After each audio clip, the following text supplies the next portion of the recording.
Hello student, Jay Swaminarayan. I will take your subject Engineering Economics, Estimating and Costing. Okay. In that subject, I will teach about the quantities of different items. That means कोई भी building हमें बनाना है तो अलग अलग items होती है जैसे कि आरसीसी स्लैब है, बीम है, ओके, प्लिंथ बीम है, देन पार्टीशन वॉल है, स्मूथ सीमेंट प्लास्टर है, सैंडपेस्ट प्लास्टर है, तो उसकी क्वांटिटी कैसे हम निकालेंगे। ओके, तो ओवरऑल बिल्डिंग का जो भी कॉस्ट है तो वो कैसे निकालते हैं वो इस सब्जेक्ट में है। ओके, तो वो कॉस्ट निकालने के लिए हमें एस्टिमेट पढ़ना पड़ता है। ओके, तो एस्टिमेट निकालने के लिए फर्स्ट ऑफ ऑल आपके पास मेजरमेंट शीट होनी चाहिए। Measurement sheet is also called the quantity sheet, then abstract sheet and rate analysis sheet. तो क्वांटिटी शीट में क्या होता है कि आपको अलग अलग जो भी आइटम्स है बिल्डिंग कंस्ट्रक्शन के रिलेटेड, फॉर एग्जांपल आपको कोई बिल्डिंग कंस्ट्रक्ट करना है तो उसकी जो डिफरेंट आइटम्स होती है उसका quantities in metre square, metre cube, running metre में निकालना होता है। दूसरा abstract sheet, that means what, abstract sheet में आपका जो भी पर्टिकुलर आइटम है वो आइटम लिखा होता है, उसका स्पेसिफिकेशन लिखा होता है। What do understand by specification, तो जो भी पर्टिकुलर आइटम है वो कैसे करनी है, दैट मीन्स उसकी वर्कमैनशिप कैसे करनी है, क्या मटेरियल यूज करना है, that is called specification. Okay, कितनी हाइट तक करना है, कितना थिकनेस रखना है, वो सब that is called specification. Particular item का जो भी वर्कमैनशिप होता है, ओके, और उसमें कौन सा मटेरियल यूज करना होता है that is called specification.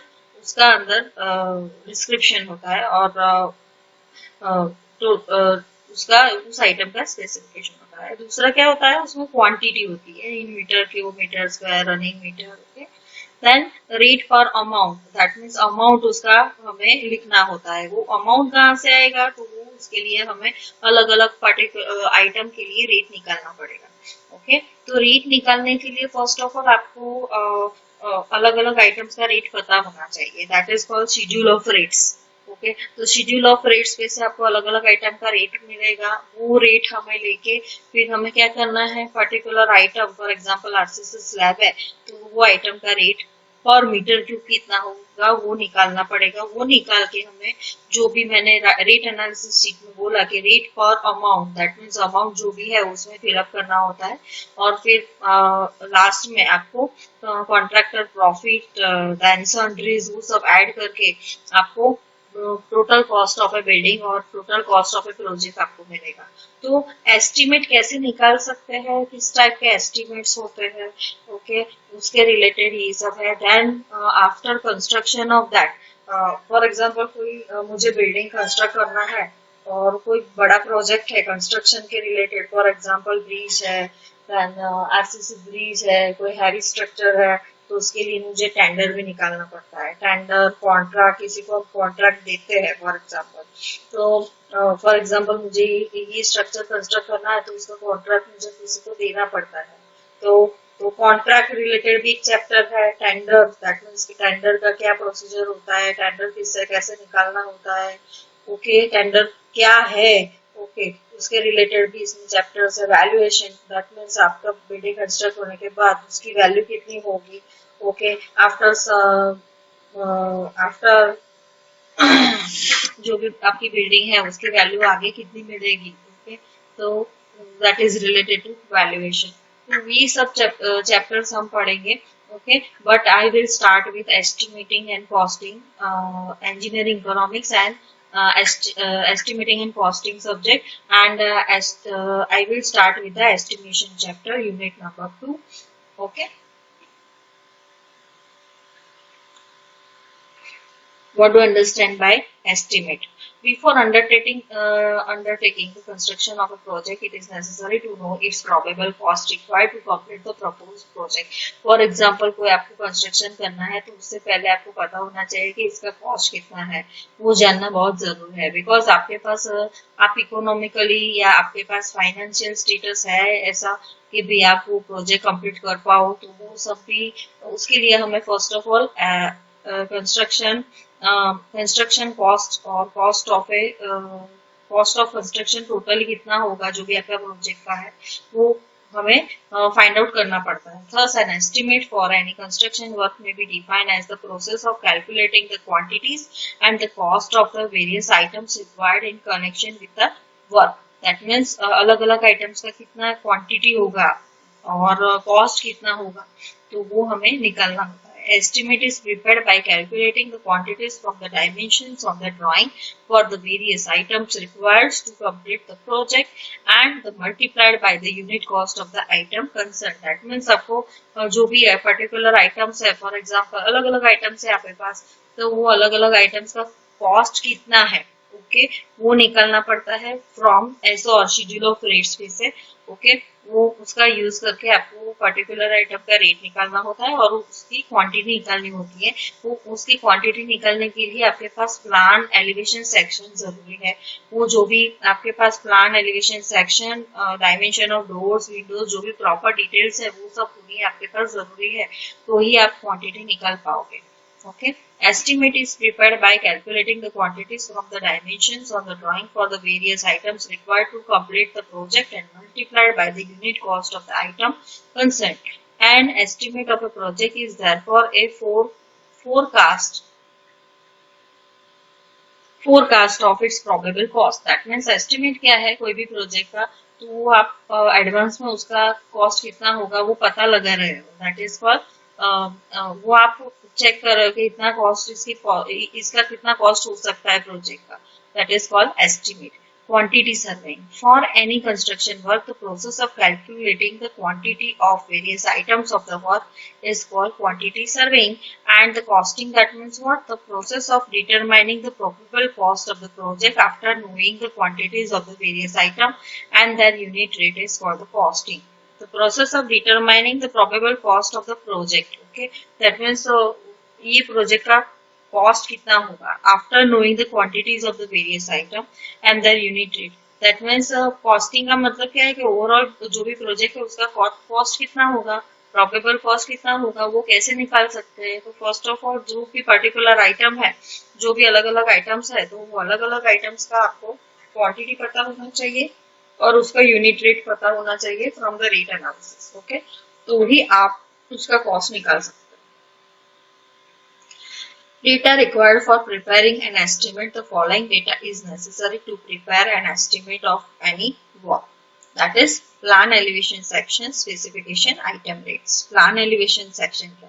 From the plan elevation and section of the building, quantities of the various items are calculated. Specification and engineering specification provide information. That means plan elevation section पे से आपको आप क्या कर सकते हो, तो different items है जो भी आरसीसी स्लैब है, बीम है, डोर्स, विंडोज है, देन एक्सकेवेशन है, तो उसकी क्वांटिटीज हम मीटर क्यूब, मीटर स्क्वायर, जो भी आपको आईएस 1200 में बताया गया है उस तरह से आपको निकालना है. कि भाई मैं आपको सिखाऊंगी कि कैसे निकाल सकते हैं और उसका यूनिट क्या होगा वो भी मैं आपको सिखाऊंगी. Okay, that is covered in estimation chapter. The specifications and engineering specification provides information regarding the detailed description of all the workmanship and material which are required to complete the project in accordance with its drawing and detail. Specification affect the total cost of the project. Okay, तो specification क्या करता है, जिस प्रकार से specification में लिखा होता है इस प्रकार से आपको मटेरियल यूज करना होता है, उस तरह से आपको वर्क करना होता है, तो वो इफेक्ट करता है cost of a project. That means जो भी प्रोजेक्ट का कॉस्ट है उसको इफेक्ट करता है. If the specification demand for high quality workmanship, the cost of the project will increase. Item rates.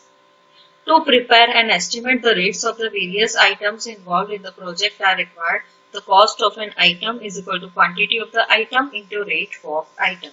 The rate of an item depends on the following factors. तो material cost rate कैसे पता चलता है, कोई भी item का rate कैसे पता चलता है. Okay, the rate of an item it depends on, किस पे डिपेंड होता है, तो मटेरियल कॉस्ट क्या है, देन ट्रांसपोर्टेशन कॉस्ट क्या है, लेबर कॉस्ट क्या है, ओवरहेड चार्जेस क्या है, मशीनरी कॉस्ट क्या है, कॉन्ट्रैक्टर प्रॉफिट्स क्या है, तो उस पर डिपेंड करता है. ओके, ओवरहेड चार्जेस क्या है वो सब हम आगे पढ़ेंगे, वो डिटेल में आएगा. Okay, Extra charges, that is called overhead charges, that means extra charges. Types of estimates. Different types of estimates are as follows: approximate estimate or preliminary estimate, detailed estimate, approximate estimate or preliminary estimate. Number two, detailed estimate. Third one is quantity estimate. Fourth one is revised estimate. Fifth one is supplementary estimate. Sixth one is supplementary or revised estimate. And seventh one is annual repair or maintenance estimate. That means AM and AR estimate. Approximate estimate or preliminary estimate.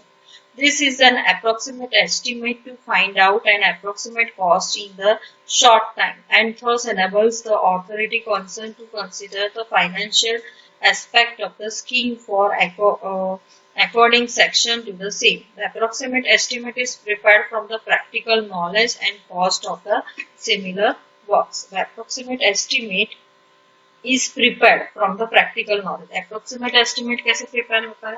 तो आपके for example, this is an approximate estimate to find out the approximate cost. For example, कोई project है तो मुझे उसका approximate estimate निकालना है तो first short time में तो that means कोई project का हमें cost जाना है तो उसके लिए हमें approximate निकालना पड़ता है in short time.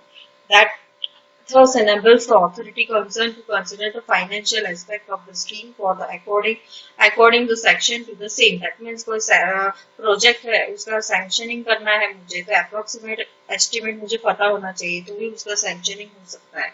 The approximate estimate is prepared from the practical knowledge and the cost of the similar work.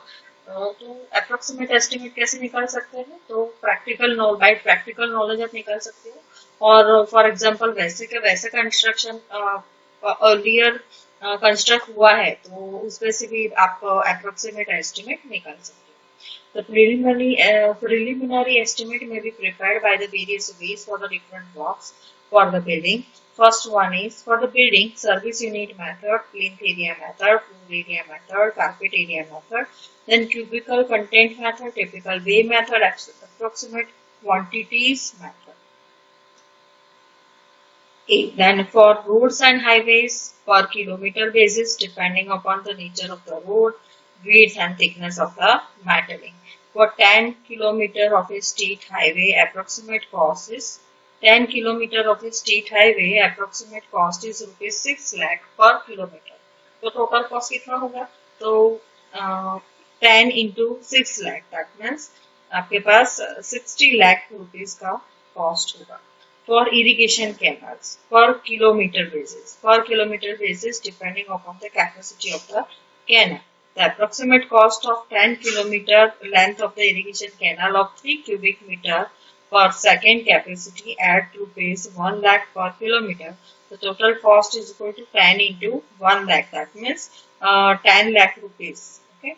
For bridges, per running meter of a span, depending on the roadways, nature and depth of the foundation, types of the structure, etc. So, for bridges, per running meter of span depending on the roadways, nature, depth of foundation, type of structure, etc. Approximate cost of a bridge of 4 span of 50 meter is span at rupees 50,000 per running meter of span. So 4 span of 50 meter. तो 4 span of 50 meter और उसका cost कितना है? That is 50,000. तो उसका cost कितना रहेगा? 1 करोड़ रुपये होगा. तो ये रनिंग मीटर में मेजर होगा. Then water supply and sewage project on the basis of per head of population served. That means approximate cost of water supply project for a population of 80,000 at the rupees 100 per head comes to 80,000 into 100, that is rupees 80 lakhs. Approximate cost of the sewerage project for the population of 80,000 at rupees 120 per head comes to 80,000 into 120 is equal to rupees 96 lakh. Then overhead water tank on the basis of capacity per liter of tank. On the basis of capacity per liter of the tank depending upon the type of the structure, height of the tank, approximate cost and overhead RCC tank of 1 lakh liter capacity is rupees 3 per liter works out to be 1,000 liter into 3, that is 3 lakhs. Purpose of preparing the approximate estimate. The preliminary study of the project. क्यों approximate estimate हमें निकालना पड़ता है? The preliminary study of the project. An approximate estimate not only gives a fairly good idea of the project, but at the same time, it also saves a good deal of time and labor are required to work out a detailed estimate.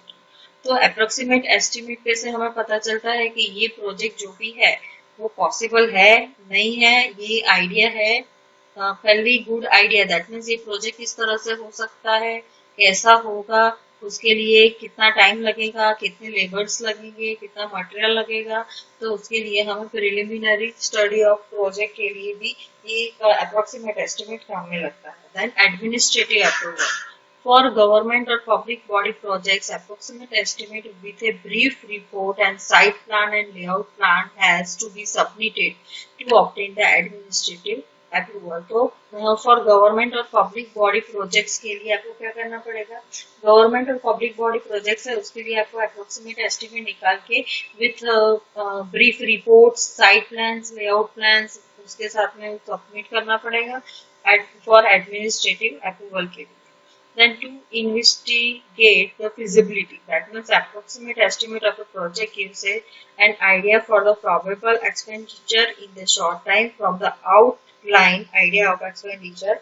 The practicability to take up such a project considering the availability of the fund can be ascertained.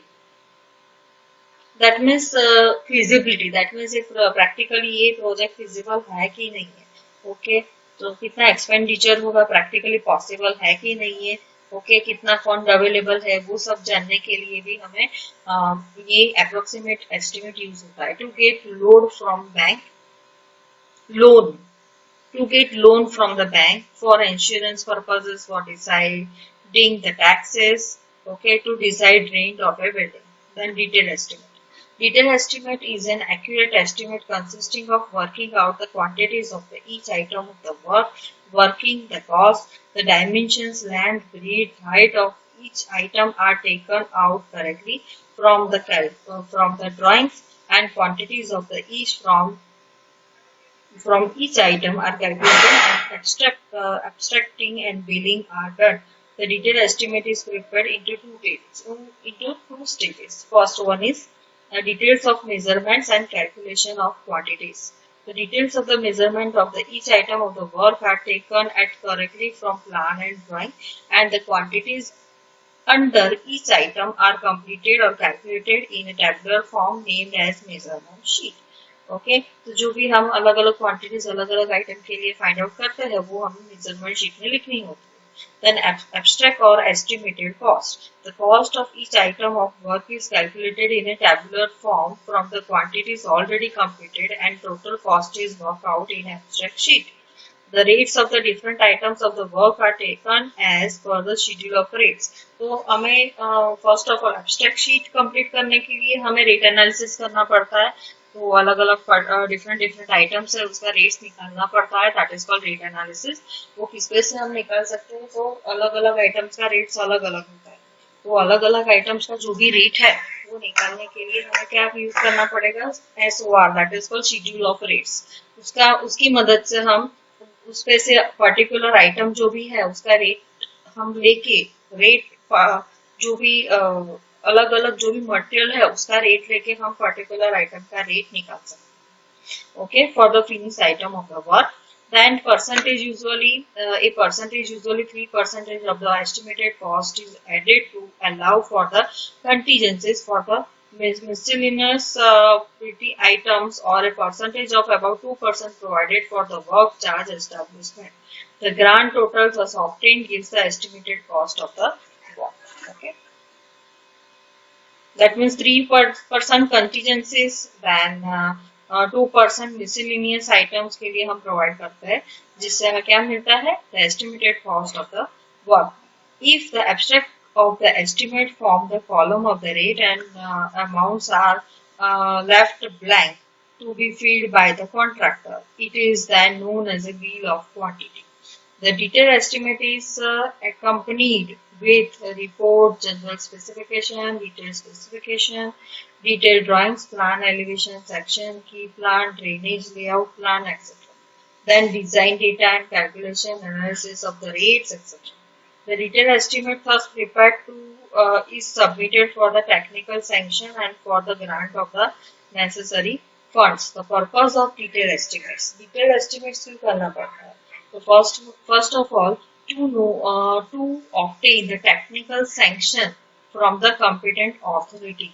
Okay तो sanctioning करवाने के लिए हमें competent authority जो भी है account planning department है तो वहां पर मुझे सैंक्शनिंग करवाना है तो मुझे यहाँ पे डिटेल एस्टिमेट प्रिपेयर करना पड़ेगा to know the total cost of the project to know the different items of the work required to complete the project कौन कौन सी आइटम्स है ये प्रोजेक्ट में वो कंप्लीट करने के लिए ओके कौन कौन सी आइटम्स मुझे different items of to know the different items of work कौन कौन सी आइटम्स है प्रोजेक्ट में वो जानने के लिए भी हमें टू कंप्लीट कौन कौन सी जो भी आइटम्स है वो प्रोजेक्ट कंप्लीट करने के लिए जरूरी है वो जानने के लिए हमें डिटेल एस्टिमेट प्रिपेयर करना पड़ता है then to prepare the tender document to award job that means tender किसी को देना हो काम करने के लिए तो जो भी कंस्ट्रक्शन प्रोजेक्ट है वो किसी को किसी को कॉन्ट्रैक्ट पे देने के लिए हमें टेंडर निकालना पड़ता है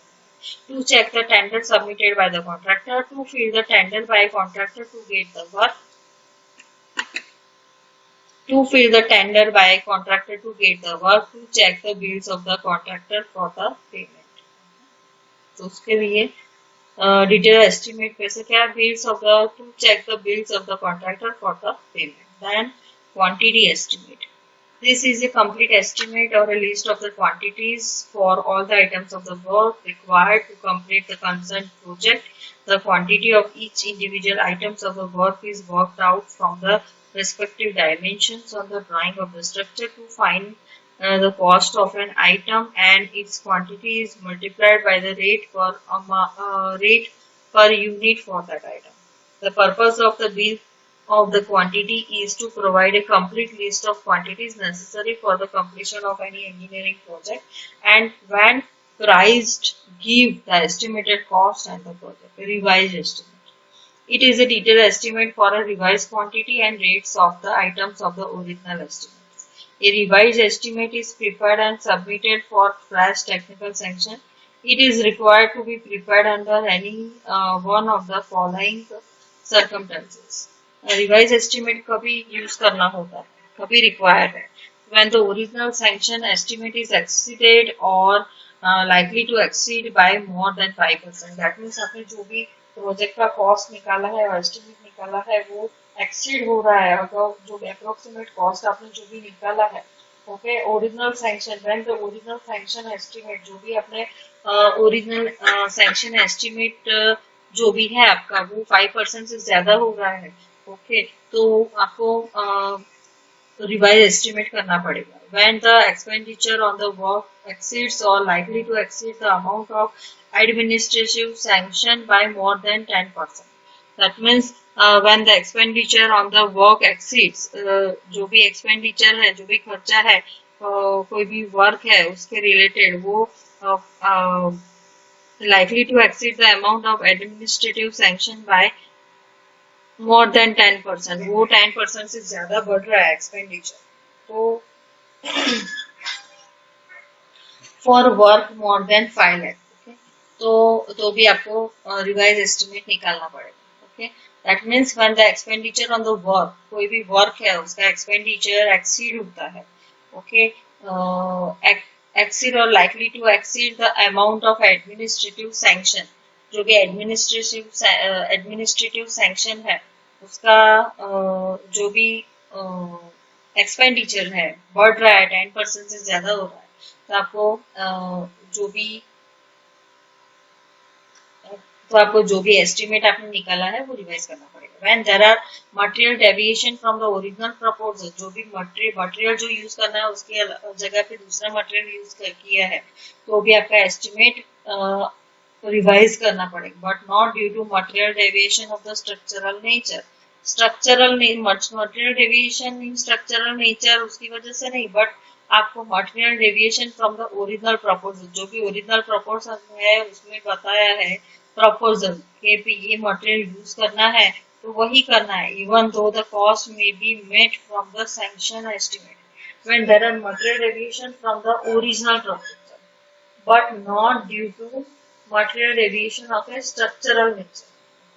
दैट मीन्स मटेरियल डेविएशन जो भी बताया गया है कि इसमें ये मटेरियल यूज करना है तो वही करना है, बट ऐसा नहीं है कि भाई स्ट्रक्चरल नेचर में जो भी मटेरियल डेविएशन है उसकी वजह से आपको एस्टिमेट आपको रिवाइज करना पड़े। दैट मीन्स इसका मतलब ये है कि आपको जो भी आपको डिटेल एस्टिमेट बताया गया है दिया गया है उसमें जो भी स्पेसिफिकेशन है उसके हिसाब से आपको वर्कमैनशिप करना है, ये मटेरियल यूज करना है तो वही करना है, उसका प्रोपोर्शन जो भी दिया है तो वही करना है। ओके, तो जो भी ओरिजिनल वर्क जो आपने सैंक्शन करवाया हुआ है उसमें डेविएशन आएगा तो फिर पूरा एस्टिमेट जो भी है वो आपको रिवाइज करना पड़ेगा। When it is found that the sanction estimate more than the actual requirement, जो भी actual requirement है उससे आपका sanction estimate ज्यादा हो रहा है तो भी आपको revised estimate निकालना पड़ता है। तो revised estimate should be accompanied by a comparative statement showing the various of the each item of the box, its quantity, rate, cost under original and revised side by side, the access or saving and reason for the variation. Then supplementary estimate. While a work is in progress, some changes or additional works due to material deviation. While a work is in progress, some changes or additional works due to material deviation of a structural nature from the design originally approved may be thought necessary for the development of the project. That means आपको material में कोई भी additional work है तो उसकी वजह से आपको जो भी एडिशनल वर्क है और वो सब चेंजेस है और additional works due to additional work करना पड़ रहा है, कोई प्लान में आपको आपने चेंज कर दिया है या आपको चेंज करना पड़ रहा है प्लानिंग में कोई स्ट्रक्चर जहाँ पे प्रोवाइड जो भी आपने सैंक्शनिंग किया है वो सैंक्शनिंग के अलावा आपको नया कोई स्ट्रक्चर या कोई चेंजेस करना पड़ रहा है बिल्डिंग में तो वहां पे आपको जिसकी वजह से मटेरियल में डेविएशन आएगा of A structural nature from the design originally approved है, जो भी आपने स्ट्रक्चर डिजाइन किया था डिजाइन करवाया था उससे उससे थोड़ा चेंज आ रहा है और वो डिजाइन में चेंज आने से मटेरियल यूज करने में भी चेंज आएगा। ओके, जो ज्यादा मटेरियल यूज होगा या कम यूज होगा तो approved may be thought necessary for the department development of the project. An estimate is then prepared to include all such works. This is known as a supplementary estimate. This is a fresh detailed estimate of the additional works in addition to the original estimate. The abstract should show the amount of the original estimate and the total amount including the supplementary amount for which the sanction is required. Original estimate क्या है? The abstract should show the abstract should show the amount of the original estimate and the total amount including the supplementary amount. That means abstract क्या है? जो भी original estimate है उसके अलावा extra amount कौन सी लगेगी? ओके, तो वो total amount including the supplementary amount extra cost कितना लगेगा तो वो भी सैंक्शनिंग के दरमियान वो इंक्लूड करना पड़ता है। Okay, the difference between the revise estimate and supplementary estimate. तो रिवाइज एस्टिमेट क्या है? This is required when the sanction amount is exceeded due to the changes of the rates or addition of the works value dependent on the work at the first sanction. That means ये revise estimate की क्या कब जरूरत होती है? जब जो भी हमने सैंक्शन करवाया है। Okay, this is required when the sanction amount जो भी हमने फॉर एग्जांपल 30 लैक्स का काम हमने सैंक्शन कराया था कि इसमें इतना खर्चा 30 लैक्स का खर्चा आएगा, बट रेट्स और addition of the work that means rates में चेंज हो या कोई हमने काम ऐड किया हो या कोई वर्क ऐड किया हो, addition of works value addition of works कोई वर्क ऐड करना पड़ रहा है ओके, उसके वजह से उसका कॉस्ट बढ़ रहा है, तो आपको रिवाइज एस्टिमेट करना पड़ेगा। सप्लीमेंट्री एस्टिमेट का मतलब क्या है? This is required due to supplementary works which are fairly independent of the work at cost sanction. That means supplementary estimate का मतलब ये है कि हमने जो भी पहले एस्टिमेट सैंक्शन करवाया था उसके अलावा आपको दूसरा कोई वर्क करना है एक्स्ट्रा, कि जो वो फर्स्ट सैंक्शनिंग जब भी करवाया था उसके साथ कनेक्टेड नहीं है, ओके, आपको अलग से वो वर्क करना है, तो उसको हम सप्लीमेंट्री एस्टिमेट बोल सकते हैं। ओके, तो वो जो भी फर्स्ट एस्टिमेट था वो तो है, बट एक्स्ट्रा वर्क मुझे करना है। This is required due to the supplementary works which are fairly independent of the work at the first sanction. Okay, that means first work से work है उसके साथ connected नहीं है, that is called supplementary estimate. For example, हमने जो भी planning किया वो planning के अलावा मुझे अभी एक्स्ट्रा कुछ और कंस्ट्रक्ट करना है या डिजाइन में कुछ और ऐड करना है, that is called supplementary estimate. It is due to the material deviation from the original proposal. Okay, material में deviation आता है, original proposal जो भी हमने रखा था कि इतना material use होगा, but उससे ज्यादा ये कम हो रहा है, तो आपको again approximate revised estimate करना पड़ेगा. It is due to the material deviation of the structural nature. That means कोई structure जो भी हमने provide किया है वो स्ट्रक्चर जो भी प्रोवाइड किया है उसके नेचर में थोड़ा चेंज आ रहा है फ्रॉम द ओरिजिनल प्रपोजल, तो उसके लिए दैट मीन्स आपको बोला गया है कि ये स्ट्रक्चर है, बट ये स्ट्रक्चर में ये दूसरा स्ट्रक्चर ऐड करेंगे तो ज्यादा अच्छा रहेगा, तो वो स्ट्रक्चर तो है बट उसमें एडिशनल स्ट्रक्चर कोई हम ऐड कर रहे हैं, तो वो जो भी एडिशनल स्ट्रक्चर दूसरा जो ऐड करना पड़ रहा है उसके लिए जो डेविएशन आता है due to material deviation, that means extra structure के लिए मटेरियल भी एक्स्ट्रा चाहिए, तो उसमें जो डेविएशन आ रहा है तो उसके लिए भी हमें सप्लीमेंट्री एस्टिमेट में ऐसा होता है। रिवाइज एस्टिमेट में मटेरियल डेविएशन होता है, ओके, बट सप्लीमेंट्री एस्टिमेट में कोई extra structural nature of work हम चेंज करते हैं या एक्स्ट्रा स्ट्रक्चर प्रोवाइड करते हैं और उसकी वजह से मटेरियल में डेविएशन आता है, that is called supplementary estimate. It is accompanied with a comparative statement abstract from showing the probable variation for the quantity, rate, amount against each item of the work involved in the project. It is accompanied with a comparative statement abstract from showing the probable variation for the quantities, rate, amount against each item of the work involved in the project. No comparative abstract. इसमें comparative abstract आपको दिखाना पड़ता है कि भाई पहले ये material use किया था, इतना मटेरियल यूज हुआ था, इसका कॉस्ट इतना हुआ था, जबकि इसमें क्या है आपको कंपेरेटिव स्टेटमेंट बनाना नहीं पड़ता है, बट आपको एडिशनल एस्टिमेट अंदर ऐड करना पड़ता है. नो कंपेरेटिव एब्स्ट्रैक्ट बनाना फॉर्म बनाना नहीं पड़ता इसमें. No comparative abstract form is required. This is an estimate for the additional works only. The abstract shows the original estimate and the total amount of the sanction required, including the supplementary amount. दोनों work जो भी है individual वो आपको दिखाना पड़ेगा. It is required due to the changes of the rates, quantity of the material, then so no additions or revisions of the drawings. That means इसमें कोई drawings वगैरह का revision करना नहीं पड़ता है, रिवाइज करना नहीं पड़ता है, बिकॉज इसमें it is required due to the changes of rates और क्वांटिटीज ऑफ द मटेरियल. वो रिवाइज एस्टिमेट क्यों करना पड़ता है? Because of changes of rates और क्वांटिटीज ऑफ द मटेरियल. जो भी मटेरियल की क्वांटिटीज है, दैट मीन्स कितना मटेरियल चाहिए, उसका रेट और उसका अमाउंट, दैट मीन्स उसकी जो क्वांटिटी इन मीटर क्यूब जो भी आप उसकी क्वांटिटी है उसमें चेंज हो रहा है, उसकी वजह से आपको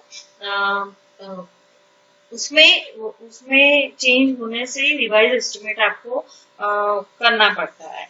इसके लिए आपको ड्राइंग्स वगैरह जो भी है वो रिवाइज करने की जरूरत नहीं है, जबकि सप्लीमेंट्री एस्टिमेट है उसमें क्या है आपको ड्राइंग्स वगैरह दिखाना पड़ेगा, बिकॉज आप डिजाइन में चेंजेस होगा उसकी वजह से, सप्लीमेंट्री एस्टिमेट की वजह से. It is required due to the same some new works आप प्रोवाइड करते हो, और due to the changes of design, so additions or revisions of the drawings may be necessary.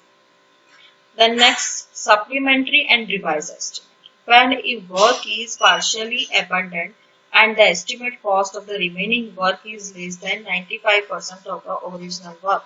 When the work is partially abandoned and the estimated cost of the remaining work is less than 95% of the original work, or when there are material deviation and the changes, ये दोनों का combination है. When there are material deviations and changes in the design which may cause the substantial saving in the estimate, then the amount of the original estimate is revised by the competent authority. Supplementary and revised estimate is prepared and fresh technical sanction of the competent authority is obtained. That means, for example, आपका जो भी estimate आप बना रहे हो, आपने बनाया हुआ है, okay, when a work is partially abandoned and the estimated cost of the remaining item is less than, okay, estimated cost of the remaining item is less than 95% of the original cost, okay. Original cost है उससे 95 is less than 95% of the original cost. जो भी original cost है उससे 95% से कम हो रहा है कॉस्ट. ये deviation material deviation, changes in the design, तो आपको दोनों एस्टिमेट करना चाहिए. दैट मीन्स सप्लीमेंट्री और रिवाइज एस्टिमेट आप करोगे तो फॉर एग्जांपल कोई प्रोजेक्ट है तो प्रोजेक्ट में सप्लीमेंट्री और रिवाइज आपको पता चल गया. रिवाइज एस्टिमेट का मतलब क्या है कि मटेरियल डेविएशन, ओके, और सब और वेट और मटेरियल की क्वांटिटी में चेंज करने से भी एस्टिमेट चेंज होगा. और सप्लीमेंट्री में क्या है कि जो भी आप पर्टिकुलर आइटम, जो भी एक्स्ट्रा आइटम जो भी है वो प्रोवाइड करते हो तो उसकी वजह से एस्टिमेट में चेंज होता है, उसकी डिजाइन में सब. तो ये दोनों का कॉम्बिनेशन, फॉर एग्जांपल आपका टोटल कॉस्ट जो भी है प्रोजेक्ट कॉस्ट, वो ओरिजिनल वर्क से 95% ऑफ द ओरिजिनल वर्क से लेस देन हो रहा है. दैट मीन्स आपका जो प्रोजेक्ट का कॉस्ट कम हो रहा है इसकी वजह से, तो आपको सप्लीमेंट्री और रिवाइज एस्टिमेट करना चाहिए. ओके, सप्लीमेंट्री और revise estimate is prepared and fresh technical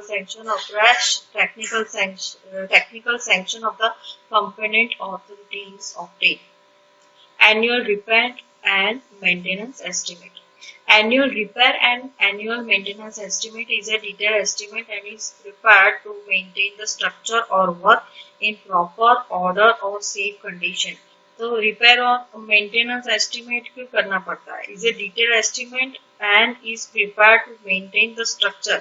जो भी structure है और work है उसको प्रॉपर ऑर्डरली और सेफ कंडीशन में रखने के लिए हमें क्या करना पड़ता है? Annual repair and maintenance estimate निकालना पड़ता है. For building this includes white washing, colour washing, तो हम करवाते ही है घर में.